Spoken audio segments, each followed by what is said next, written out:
Balitang District Ops naman po tayo. Ang Task Force Inclusion ay tinipon ang mga Customer Cares Assistant o CCA workers nitong nakaraang linggo sa Distrito 4. Ano nga ba ang Task Force Inclusion? At ano nga ba ang mga programang napapaloob dito?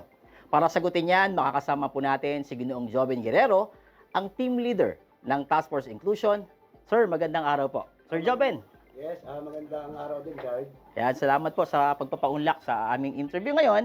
Sir, yun nga po yung katanungan natin. Ano nga po ba yung Task Force Inclusion? Ang Task Force Inclusion ay isang programa na binuo bilang tugon sa ating buting Mayor Joy Belmonte sa kanyang panawagan na no one is left behind o walang maiiwan. Na ito'y nakaangkla doon sa kanyang inklusibo pamamahala o inclusive governance. Ang nasabing prinsipyo na pamamalakad dito sa ating lungsod ay sinasagawa sa iba't ibang programa at serbisyo na dinisenyo para sa mga vulnerableng sektor sa ating lupunan. Ano ba yung mga vulnerableng sektor? Tulad nga ng kababaihan, mga kapatid nating may kapansanan o PWD, ating mga kapatid na taong namumuhay na may HIV o yung PLHIV, ating mga OFW at maging ating mga taong kalsada o ito yung tinatawag din na persons in street dwelling situations at iba pang sektor na nasa laylayan. Kaya naman bilang tugon ng Public Employment Service Office, yung pagbubuo nga po ng Task Force Inclusion. Sa kasalukuyan po, patuloy din po kami nag-aaral doon sa buhay, karanasan at mga pangarap po ng ating mga sektor na ito para mas lalo pa namin mapalalim po yung ng ating kaalaman sa iba't ibang sektor na ito at para mas mapabuti rin po ang ating mga programa at serbisyo na ilalaan po para sa kanila. Ayan. Sir, ano po yung mga nakapaloob sa programang ito, sa Task Force Inclusion?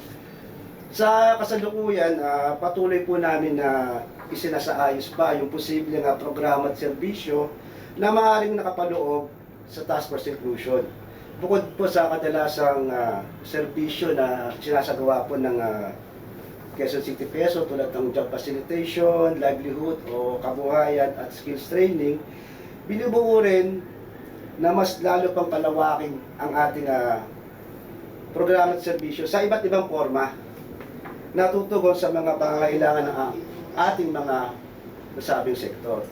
Kasama na riyan yung advokasya, pag-oorganisa at yung pagkakaroon nga ng social case management na isinasagawa naman ng ating mga kasama sa Task Force Inclusion na registered social worker.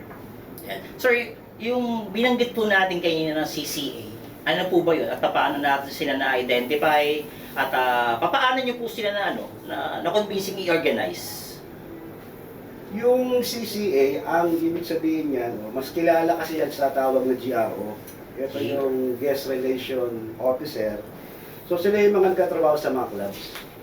So kadalasan, club yan, gabi yung kanilang pagtatrabaho. Ang gawain nila, yung pag-entertain sa mga customer, particular mga lalaki. Pero minsan, nag-engage din po sila sa transactional sex. So isang grupo po ang ating pong nakausap dito sa Distrito 4 at doon nga po, ano po ito, dalawang pong kababaihan po, edad 18 hanggang 40 years old po. So ilan po sa kanila ay meron ng pamilya, iba naman po ay single hanggang ngayon. Sa sinagawa po naming FGD or yung focus group discussion, so nagawa po nating maipakwento po sa kanila yung kanilang buhay, karanasan at mga pangarap. So lahat po sa kanila ay gusto na rin na umalis po sa gawain ng pagiging CCA. Ginagawa naman nila doon, yun nga po dahil sa kadahilanan ng kahirapan. So, kumbaga, kumapit sila sa patalim para pambuhay din sa sa kanilang mga sarili-sarili mga pamilya. Sir, yung organization po ba ng CCA, sa palagay niyo po, sapat na po ba yung programa ng Task Force Inclusion para maiwasan na hindi na sila bumalik sa dati nilang hanap buhay? Kung ako ang tatanungin, Chard, hindi pa po sasapat yung ating programa ng Task Force Inclusion para sa mga CCA. Ang totoo, wala pa talagang programa o serbisyo na maaaring i-offer sa kanila. Tulad ng una kong sinasabi, nasa conceptualization stage pa lamang po ang task force inclusion, kasama na dyan yung pagpaplano kung ano yung mga pinakamabisa, practical, at epesyenteng programa at serbisyo na maaaring ilaan para sa kanila. Gayon pa man, hindi madali sa pagbali ng gawin ng mga CCHR. Walang garanti na hindi sila babalik sa dati nilang gawain o hanap buhay. Sa mundo ng CCA, easy money kasi yung kalaban natin dyan. Pero wala namang imposible. Kung gugustuhin nating tuluyan ng talikuran ng ganitong klaseng hanap buhay, ang Task Force Inclusion kasama po, siyempre ang Public Employment Service Office, ay handa nga umagapay po sa kanilang paglalakbay. Ika nga namin, tawag natin dito yung hand holding o yung hawak kamay sa kanilang paglalakbay. Yun, talagang kahit pa paano sir, hindi man ganun kalaki or kalawak pa yung programa. Pero nang sa gayon, yung Task Force Inclusion sir, parang meron po tayong intervention, baka kahit pa paano natutulungan ng mga CCA. Sir, may nakikita po ba kayong ano po ba yung sagot nyo sa mga magiging hamon o yung magiging tugon nyo pag nagkaroon ng hamon sa loob ng Task Force Inclusion? Muli, Chard, sa mundo ng CCA, yung isa sa pinakamalaking hamon dito yung taginting ng salapi Kumbaga sabi mo nga kanina yung easy money. Hindi to madaling tapatan ng programa o serbisyo ng pamahalaan. Ganun pa man, malaki din yung posibilidad na unti-unti maiahon natin sila sa putik kung nasan sila ngayon. Bigyan lang sila ng tamang atensyon at pagkakataon. At nais kong bigyan din dito yung magmumula sa kanila, sa mga CCA, yung mga participants natin dyan, yung sa Task Force Inclusion, yung marapat na solusyon para sa kanila. At ano pa yung pinagdadaanan nila sa buhay. Isang hamon sa amin dyan, yung pagkumbinsi sa kanila na makapag-usap sa kanila. Sensitibo kasi yung kalagayan ng CCA. Hindi basta-basta to sir, Yes, pinag-uusapan. totoo yan. Yung sa mga nag-discover nga namin dito, inililihim nila ito, nasisiya sila sa family nila. And even sa community, bakit? Kasi nga, to avoid, maiwasan yung stigma o yung diskriminasyon.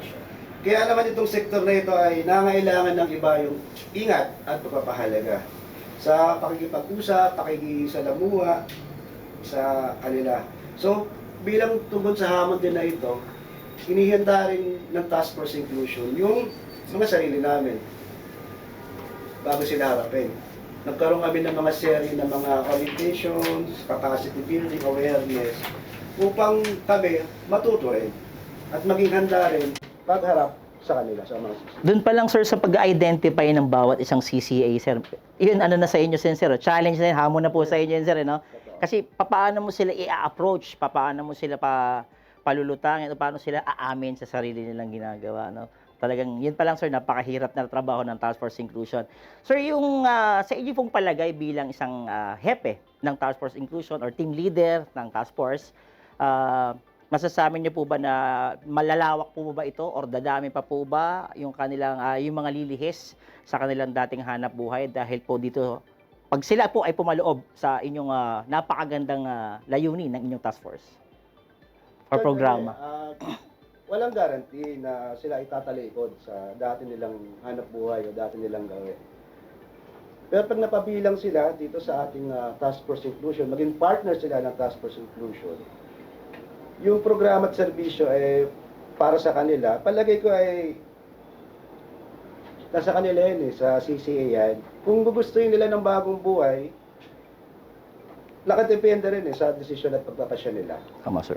Ang amin lang, sa atin, sa Task Force Inclusion, bubuksan natin yung iba't ibang oportunidad sa kanila upang baguhin ang kanilang mga buhay. At di lang yun, kasama po dyan yung kanilang pamilya. Tanda mo, Chard, yung Task Force Inclusion, hindi lang to nakatuon sa sektor mismo. Ito ay family-centered. So, pag family-centered, hindi lang si CCA yung maaaring makinabang, bagkos, pwede rin makinabang sa programa at serbisyo yung kanilang mga mahal sa buhay, anak, magulang, kamag-anak, na pasok naman sa kwalifikasyon ng peso. Yun po yung pinakamaganda doon, kaya inclusion.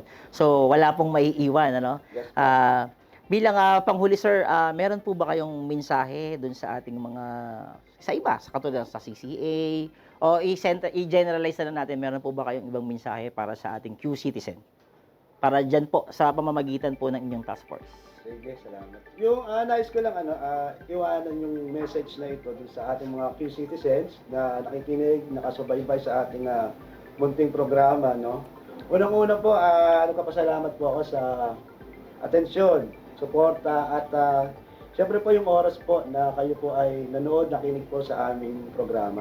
At bukas po ang Public Employment Service Office po, Lunes at Biyernes at maging Sabado at Linggo po. Kasi po madalas kami meron ding mga nagsasagawa pong gawain sa labas, Sabado at Linggo. So para lang po maihatid po yung programa at serbisyo po sa mga sektor po na nakapaloob po sa inclusion.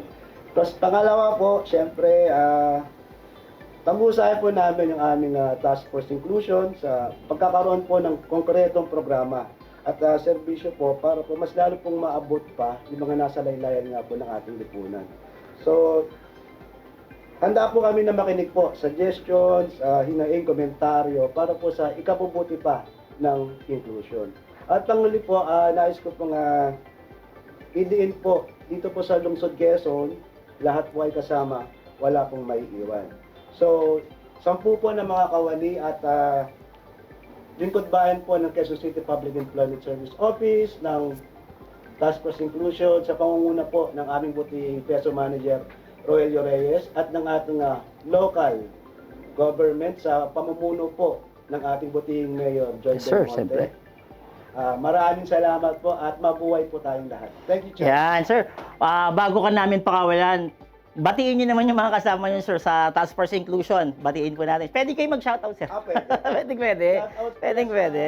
Sa mga Task Force Inclusion members ko, Sir Bong, Sir Tom, Juby, Ning. Lahat kayo. Sir Bong. Congrats. Sharing. Thank you.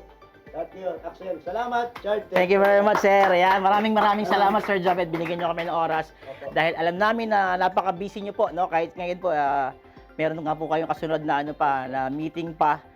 Asahan nyo po, nakasama nyo po ang QC Fiesta TV para sa inyong mga magagandang programa, sir. Yan, maraming salamat po. Thank you po.